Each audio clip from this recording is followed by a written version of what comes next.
Jamaatul musallin yang dimuliakan Allah Subhanahu wa taala. Di dalam Al-Qur'an Allah Subhanahu wa taala menyebut manusia dengan beberapa nama.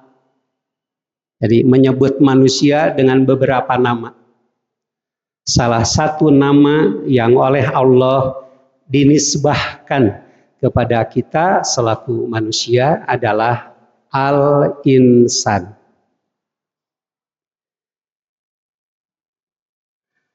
Di dalam Al-Quran,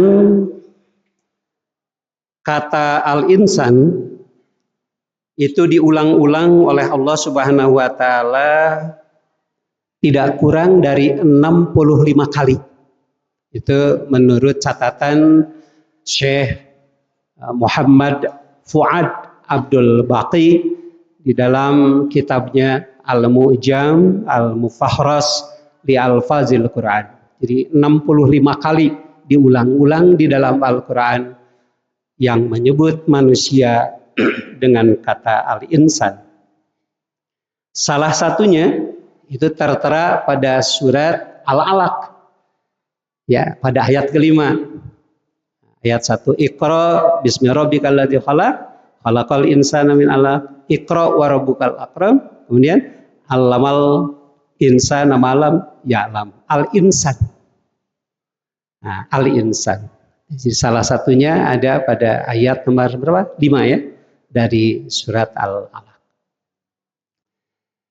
Seluruh kata Al-Insan di dalam Al-Quran itu hampir pada umumnya menunjuk pada manusia sebagai makhluk yang berpikir. Sebagai makhluk yang berpikir. Termasuk pada surat Al-Alaq. Nah, Iqra, kan dimulai dengan Iqra. Iqra, katakanlah. Ya, ujungnya allamal insana, yang mengajarkan kepada manusia ilmu, ya, malam ya'lam, yang belum diketahui. Jadi kata al-insan itu berhubungan dengan berpikir atau berhubungan dengan ilmu pengetahuan. Hadirin rahimakumullah, berpikir itu sendiri ternyata di dalam Al-Quran digunakan kalimat-kalimat yang beraneka ragam. Kalimat-kalimatnya beraneka ragam. Misalnya, ta'akul la'allakum ta'kilun. Tafakuh la'allahum yafqahun. Kemudian apa lagi? Tadabbur, afala yatadabbarunal Qur'an am ala qulubin aqfaluha. Tapi juga berpikir di dalam Al-Quran kadang-kadang digunakan kalimat yang menyebutkan melihat atau mendengar, tetapi konteksnya berpikir. Misalnya, afala tubsirun, tidakkah kalian melihat? Maksudnya, tidakkah kalian berpikir? Atau afala tasma'un, tidakkah kalian mendengar? Maksudnya adalah berpikir. Jamaatul musallin, aneka ragam kata di dalam Al-Quran. Tadi ta'akul, tafakkuh, tadabbur, yang menunjukkan tentang berpikir, dalam hemat saya, itu memberikan isyarat akan substansi atau mahiyah dari berpikir. Saya melihat ada 4 unsur dalam berpikir. 1, berpikir itu adalah memaknai sesuatu.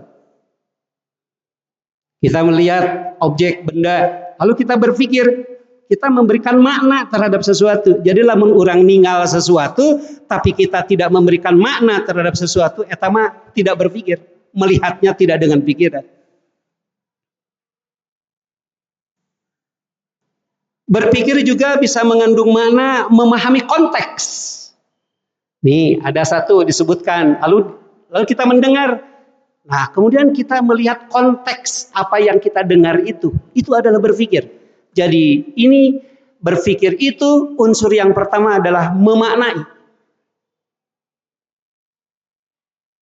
Kemudian ada unsur yang kedua, berpikir adalah mengurai, berpikir adalah mendetailkan.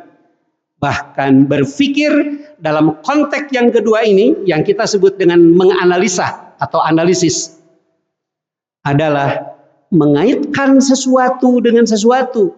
Bahkan ketika kita berpikir, kita akan mengaitkan sesuatu dengan sebab-sebabnya. Kenapa aya ieu? Kunaon eta hayam bet bisa merejel tina telur? Kenapa telur bisa merejel tina aya? Berpikir adalah menganalisis. Menganalisis adalah mengaitkan sesuatu dengan sebab dan akibatnya. Ini yang kedua. Lalu kemudian yang ketiga, dalam hemat saya diinspirasi dengan kalimat-kalimat yang beraneka ragam dalam Al-Quran tadi, ta'akul, tafakkur, tadabbur. Berpikir substansinya adalah menimbang. Kita sebagai manusia tidak hanya melihat sesuatu, tapi ditimbang. Naon manfaatna, ditimbang, naon resikona. Itulah makhluk manusia berpikir. Dan ada yang keempat, menurut hemat saya, manusia di dalam berpikir tidak hanya berhenti pada menimbang, tetapi mengambil keputusan. Artinya adalah memilih dari yang ditimbang-timbang tadi. Hadirin rahimakumullah. Inilah yang membedakan manusia dengan binatang. Binatang sama-sama melihat, binatang sama-sama mendengar, dan binatang juga bisa melihat konteks. Aya beas ya, buat dimakan. Coba lamun lain beas, mau dimam. Wahayam. Artinya adalah dia memaknai sesuatu dan dikaitkan dengan apa yang menjadi kebutuhan dirinya. Itulah sebabnya binatang bisa memilih dan memilah sesuatu. Tapi lebih daripada itu, kita sampai 4 level. Levelisasi daripada berpikir adalah 4. 1, memaknai. 2, menganalisis. Yang ketiga, mempertimbangkan. Dan yang keempat, ini yang keempat. Dari hasil analisa itu diambil keputusan. Oh iya nu paling manfaat terapkan. Iya nu paling alus pakai. Ini yang paling menyelamatkan. Gunakan oleh kita. Hadirin rahimakumullah. Itulah sebabnya manusia berbeda dari binatang. Al-Quranul Karim sampai menyebut walaqad karramna bani Adam. Sungguh kami telah muliakan manusia. Apa yang menyebabkan manusia dimuliakan oleh Allah? Sebabnya adalah karena manusia berpikir dengan 4 level tadi. Hadirin rahimakumullah. Karena itu berpikir manusia, dan ini penting untuk diajarkan oleh kita di sekolah-sekolah. Mulai level SD, SMP, SMU, apalagi di perguruan tinggi. Berpikir tidak boleh hanya sebatas pada fenomena dunia. Berpikir jangan berhenti pada mencari kebenaran yang bersifat logis. Berpikir jangan berhenti pada hal-hal yang terlihat oleh mata dan terdengar oleh telinga kita. Tetapi manusia sejatinya harus berpikir dengan pendekatan eksistensial. Siapa saya? Di mana abdi teh datang? Saha nu nyiptakeun abdi, nu nyieun abdi? Saha nu masihan rezeki ka abdi? Siapa yang telah memberikan pertolongan kepada saya? Saya rasanya enggak bisa menghadapi ini, tapi kenapa ada solusi? Siapa yang memberikan pertolongan kepada saya? Apa tujuan dari kehidupan saya? Apa landasan yang harus saya jadikan pegangan dalam kehidupan? Dan bakal kemana saya akan pergi? Hadirin rahimakumullah. Berpikirnya manusia sejatinya tidak terbatas pada fenomena, tidak terbatas pada hal-hal yang bisa dilihat visual, yang bisa didengar. Tetapi harusnya manusia berpikir secara eksistensial. Hadirin rahimakumullah. Tapi ketika kita berpikir tentang hal yang bersifat eksistensial tadi, hadirin rahimakumullah, ternyata pikiran kita memiliki kelemahan, memiliki keterbatasan. Hadirin rahimakumullah, saya ingin tunjukkan ada orang yang berpikir berbasiskan data, tapi datanya salah. Ujung-ujungnya hasil dari berpikir menjadi error. Betul kan? Ada orang berpikir tetapi didorong oleh prasangka. Berpikir, digunakan pikiran untuk melihat sesuatu, untuk menganalisis sesuatu, tapi dasarnya prasangka. Ges goreng we, ningali batur deh.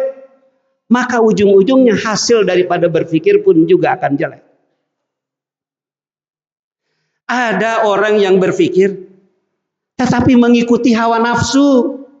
Kita lihatlah di televisi, terjadi perdebatan. Kita bisa melihat ini ada orang yang berpikir, argumentasinya bagus, logis, argumentasinya hebat, tapi nurutkan kan hawa nafsu. Hadirin rahimakumullah. Jadi berpikirnya sudah dikerangkeng, sudah dipenjara dengan apa? Dengan hawa nafsunya. Hadirin rahimakumullah. Maka yang keluar adalah pemikiran-pemikiran yang bersifat subjektif, kebenaran-kebenaran yang bersifat logis dalam arti yang hakiki menjadi terhalang. Kita bisa melihat itu dalam perdebatan-perdebatan di televisi. Jelas kok, jelas, tapi tetap ngotot dan lain sebagainya. Ada lagi, hadirin rahimakumullah, berpikir tanpa moral. Hadirin rahimakumullah, orang membuat anggaran, itu membuat anggaran itu pakai berpikir. Ada polanya, dibikin anggaran logis. Ada argumentasinya ketika kita bikin suatu rencana. Nih tujuannya, nih landasan filosofisnya, nih manfaatnya, nih aksiologisnya.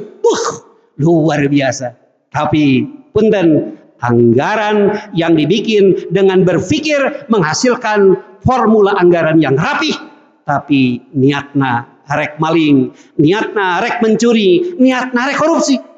Bikin laporan pakai sistem, dan sistem itu adalah hasil daripada berpikir. Hadirin rahimakumullah. Tapi sistem yang sedemikian rapi itu adalah hasil daripada berpikir, katumpangan, kadorong, kusikap moral. Maka disitulah keterbatasan daripada berpikir. Maka berpikir harus didampingi dengan wahyu. Berpikir harus didampingi dengan wahyu. Berpikir harus didampingi dengan nilai-nilai yang datang dari Allah. Berpikir harus dibarengi dengan nilai-nilai spiritual. Berpikir harus diimbangi dengan syariah, dengan agama. Inilah hadirin rahimakumullah yang disebut di dalam Al-Quran surat Ali Imran. Inna fi khalqis samawati wal ardi wa ikhtilafil laili wan nahari la ayatin liulil albab. Apa ciri orang ulul albab? Orang ulul albab itu tajallinya, manifestasinya adalah dua. Satu, allazina yazkurunallaha qiyaman wa qu'udan wa ala junubihim. Emut ka Allah, iman ka Allah. Ini yang menjadi landasan pertama dari orang yang berpikir. Baru kemudian nuka dua, berpikir logis, berpikir kebenaran yang bersifat pragmatis. Wa yatafakkaruna fi khalqis samawati wal ardi. Kalau dua ini berimbang, zikir kepada Allah dan berpikirnya hebat, ketika ini berimbang, terintegrasi di dalam jiwa seorang, geus pinter, geus cerdas, geus smart, dia juga beriman kepada Allah, dia bertakwa kepada Allah. Inilah yang disebut dengan ulul albab. Orang yang seperti itu akan mengatakan, Rabbana ma khalaqta hadza batilan. Ya Allah, enggak ada yang sia-sia dalam penciptaan-Mu. Hadirin rahimakumullah, mudah-mudahan kita bisa dengan uraian ini terdorong, ya, termotivasi, teragitasi untuk apa? Terilhami untuk mampu menjaga, merawat dua pola ini. Satu, pola zikir kepada Allah, dan kedua, pola berpikir. Tanpa berpikir bukan manusia. Tetapi berpikir saja ternyata tidak cukup, harus diimbangi dengan zikir. Barakallahu li wa lakum.